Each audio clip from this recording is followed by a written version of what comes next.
When Satya Nadella said that they wanted to revisit that thinking about gaming and leveraging the gaming PC, there were a lot of very interesting comments. There are all these people that say some of the weirdest things, but honestly, you don't really need to worry about what it is that they're saying. All you need to do is apply one specific, I would say litmus test, which is just go ahead and think about the chess game that Microsoft actually played with gaming.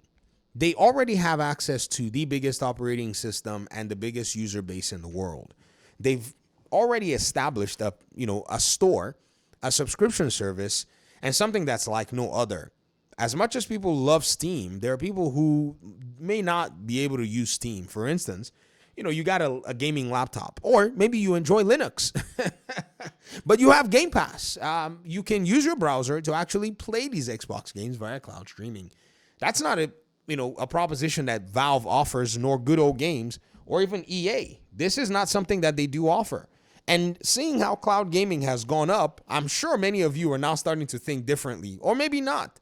Because the conversation about cloud gaming was that it was some kind of a gimmick and, people were going to play games natively and locally. But if you've been paying very close attention, people will play games wherever it is that they can actually play games. And with internet and ubiquity of better technology, fiber optics, and all of that, yeah, it's getting more fun. But the checkmate was that PlayStation was enjoying itself, printing money on Windows via Steam. And Xbox looked and said, hold on, what are you doing over there? You're coming to make money on our own operating system based platform that we've created while you try to make us irrelevant in the console space. So we're going to checkmate you. And they checkmated them in multiple areas. Number one, they made a console with their name on it that actually runs Windows. So with that console, you can basically go ahead and play PlayStation games should you choose.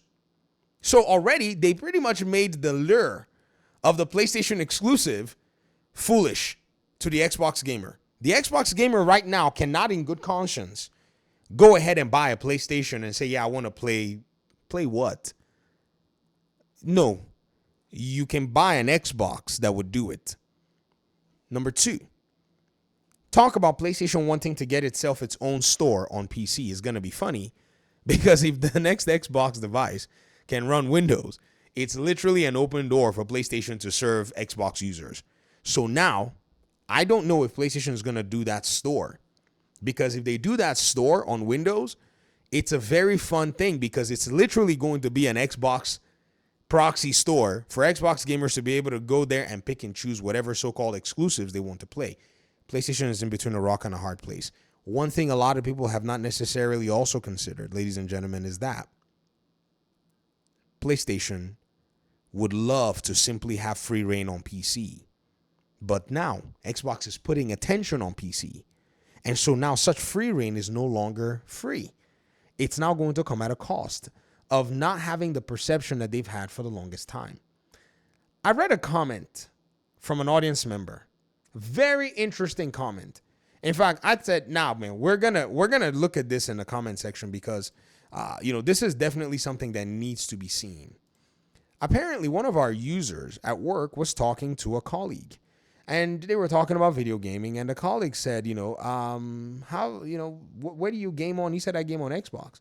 And the colleague said, man, I'm really shocked that you game on Xbox. And he said, why? Do you know what the guy said to him? The guy said, because Xbox has no games. Ladies and gentlemen, do you guys know that I made at least a dozen videos laughing at the notion that Xbox had no games even before they dumped the 12 games this year? Because they always did have games, and that was a fomented lie and a terrible, terrible presumption from the fanboy community and even the lying media, who have basically made their industry irrelevant, right? Because they can never tell you the truth, and they always have full Xbox concern. Fugazi Xbox concern. Oh, poor Xbox. Are they going to ever be able to make it? Here's the conversation I told you. You said, so let's just shout out to you. You said, I spoke to a guy yesterday at work that asked me where I game. I told him I game on multiple devices, but mainly game on Xbox. His reaction was immediately, but Xbox has no games. PlayStation has to rely on perception. Nintendo has to rely on perception and unbridled loyalty that for some reason people want to give them. Well, I have no such loyalty. So Nintendo will pound sand forever in this household. I started laughing, Delicious Salt says, and asked him if he gamed on PS. He said yes. And I said, Xbox has released so many games this year, I can't figure out what to play. I told him PlayStation's only released 2 games this year. And he says, what do you mean? And starts naming a ton of multi-plats. When I explained to him those are also available on Xbox, he was genuinely surprised and he wanted to know more. I explained about Game Pass and Play Anywhere, and he was shocked. His literal last words in the conversation were, I gotta get an Xbox. What the heck? Perception. PlayStation loves to make all their advertisements and marketing look like every game is a PS game. I honestly believe a lot of casuals are just like this guy, misinformed and gaslit. The comment he made, but Xbox has no games, just proved how deep that perception is. Xbox needs to blow some money on marketing. I purposefully did not hide the comment at the time because I didn't want it to go into a category of already, seen. I wanted to catch up with this comment. This is a common trend that you see. This is why PlayStation users, when you say anything, like I can literally get on Twitter right now and I can throw bait out there. Like I can literally say, PlayStation, check this out. Let's just do this. Can't compare to Xbox in content delivery this generation. Just throw it out there. And it's a factual statement. You know that, right? Let's count. You're going to see a bunch of people just start hurling insults. They're going to start throwing, they don't have Game of the Year. That's another one. You're going to see Xbox no goatee. All these, and I'm posting it. We're going to come back and we're going to see the results. Just like literally throwing bait in the water. They're going to swarm. You're going to see them. When you make such a factual statement, it's definitely something that they're going to pretty much have an adverse reaction against. There's an aversion towards it. There really is a strong one, to be honest. And this right there is exactly what it is that we're seeing. Today alone, I went on Twitter and I was like, does anybody even know how much Marvel Cosmic Invasion is going to cost? Like, because the game didn't have any price point that I could see. I didn't see any price to pre-order, to buy, or whatever it is. And boy, people were like, bro, this thing is going to be on Game Pass.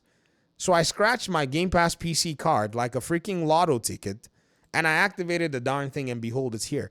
Bro, I fired it up. I called the kids. I said, kids, grab your controllers. Let's play.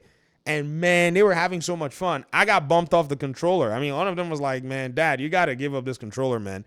And I was like, all right, whatever, man. And they were just having a blast. I captured the footage. It's in the living room PC. So I'm going to try to bring it here and we can kind of use it for YouTube videos and stuff as overlay.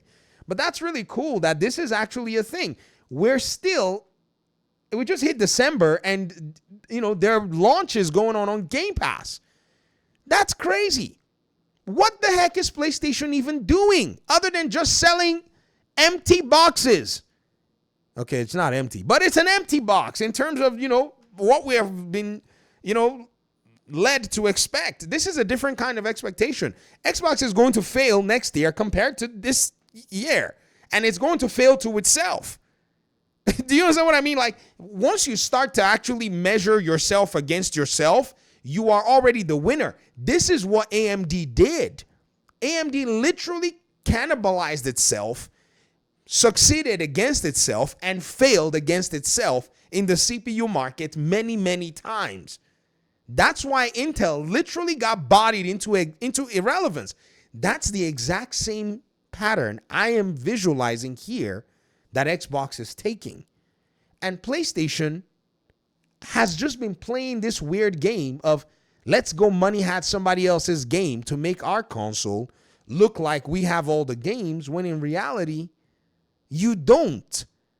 You don't. And not only are you asking people to come buy these games on your ecosystem, you're asking them to come pay premium for it. Whereas Xbox is saying, choose your choose. I could have paid the $20 whatever for this on here. I could have bought it on Steam. In fact, I was very tempted to buy it on Steam, but then I was like, oh, hold on. This is the Game Pass version. Let's play the game. Let's see how we like it. I'm sure the kids are going to beat it with me, or they're going to beat it even without me. They're at this point, they're excited about it, right? If they beat it, we like it, we'll probably get it later on. We'll get it on Steam so everybody can family share. But it still doesn't matter. The kids don't care. Nobody cares where the game is on. They just want to play, and it's also got Play Anywhere. So again, it can be fired up anywhere, and it can be played anywhere. And y'all know how Play Anywhere works, right? Maybe working some really weird stuff. And this right here, ladies and gentlemen, is exactly what makes the Xbox platform distinct. It's what sets it apart. It's what actually makes it where I, as a PC gamer, I can actually say, this is actually a valuable place for me to actually put my money in. When it comes to gaming, it just works, right? It's not out of the question. And this is another thing that also, brings Linux into question as well, too. And this is what's very dangerous, because developers, and I think this is for the sake of developers, y'all better have a pipeline to target, at least Linux versions of your games. Now, I know supporting is going to be a nightmare, but you got to basically say, hey, man, if you want to play our game works on these kernels, and just put it out there for people and say, go pound sand if you can't figure it out. Or at least make it accessible with a lot of the translation layers that are there. That's a developer thing. The people who want Linux, your attention needs to be to the developers. A lot of you, your attention is on Windows, and you're not calling what needs to be appropriately. I digress. Thanks for watching the video. Talk to me in the comment section. Peace out.